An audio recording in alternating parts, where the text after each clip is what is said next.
The sun was dropping behind the wheat fields of rural Oklahoma when 24-year-old Emma Carter finished feeding the horses. She wiped the dust from her hands and looked across the family farm. It had been her home since childhood, a quiet place surrounded by fences, barns, and endless golden fields beneath the wide American sky. Emma was known around town as the quiet farm girl. She rarely argued, never looked for trouble, and preferred working beside her aging father rather than spending evenings at crowded places. Her husband, Daniel, was the one exception to her peaceful routine. He was away serving with the U.S. military, and Emma missed him every day. That afternoon, Emma drove her old pickup into town for veterinary medicine and fence supplies. Near an empty equipment shed, 3 local bullies stepped into the road. They had mocked Emma before, calling her weak because she avoided confrontation. This time, however, their jokes became cruel. They surrounded her truck and blocked every possible escape.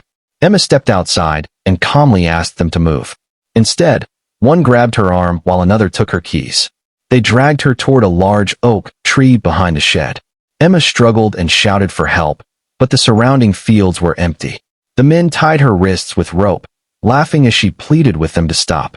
One bully pulled out his phone and began recording. Another stood nearby, encouraging him. They wanted the humiliation captured and shared online. Emma kept her eyes lowered, trying not to give them the reaction they wanted. Inside, however, she was terrified. She thought about her father, her farm, and Daniel. Then one of the men stepped closer and said, "Your soldier husband isn't here to save you." Emma looked directly at him. Her voice trembled, but she answered, "You don't know my husband." The bully laughed. "He's hundreds of miles away." Emma quietly replied, "Maybe, but he always answers my calls." With her hands bound, Emma managed to reach the small phone inside her jacket pocket. The screen was cracked, but it still worked. She secretly pressed Daniel's emergency contact. The call connected almost immediately. She didn't say much. She only whispered, "Daniel, I need you. Please come home." Daniel was at a military facility when the call arrived. Years of demanding training had taught him to remain calm during emergencies. He heard the fear in Emma's voice and immediately understood that something serious had happened. He didn't shout or threaten anyone. He simply asked where she was and whether she could safely speak. Emma whispered the location before one of the bullies noticed the phone.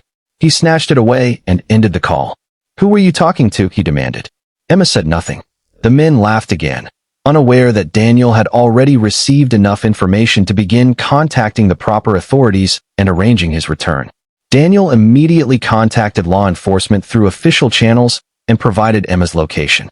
Because he was serving overseas, he couldn't simply disappear from duty. His commanding officers were informed, and arrangements began for him to return as soon as possible. Meanwhile, local deputies were dispatched toward the equipment shed. The bullies became impatient. They untied Emma from the tree only to force her toward the truck. One wanted to leave before anyone arrived, but their live stream had already attracted attention. A viewer recognized the farm and called the sheriff's office.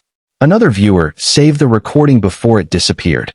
Minutes later, sirens echoed across the fields. The bullies froze. Deputies arrived from both directions, ordering everyone to put their hands where officers could see them. Emma was moved to safety immediately. She was shaken and exhausted, but she was alive. The men were detained while investigators collected the phones and recordings.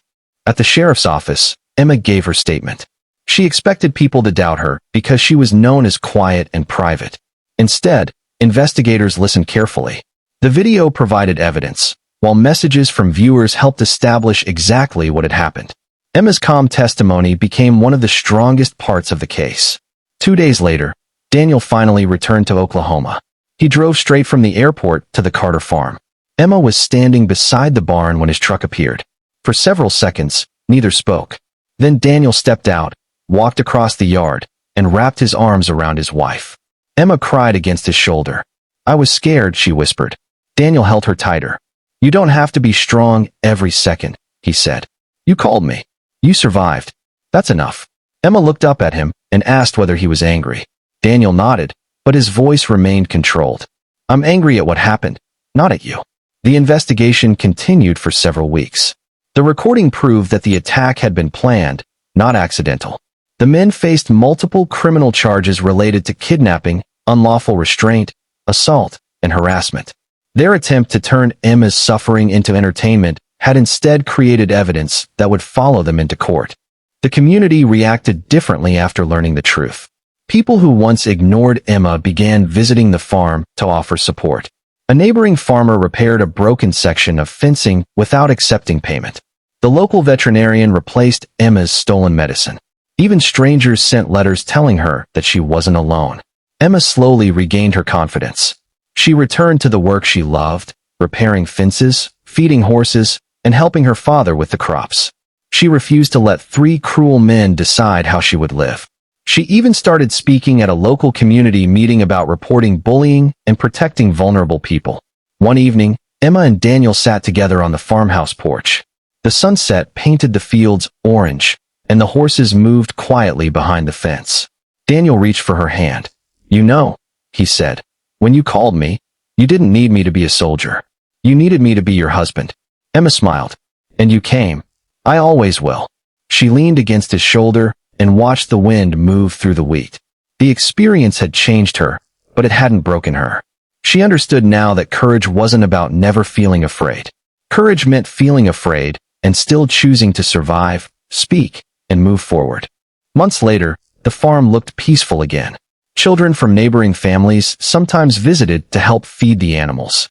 Emma's father planted a row of young trees near the old oak where everything had happened. Emma chose to keep that tree standing. She wanted it to represent what happened after the fear, not what happened during it.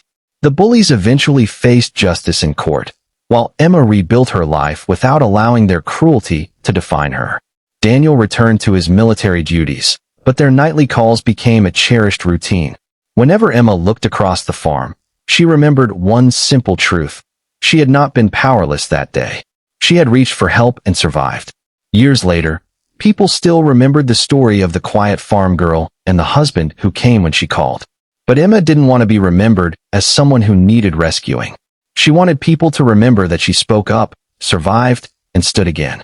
Her greatest victory wasn't Daniel's arrival. It was finding herself afterward.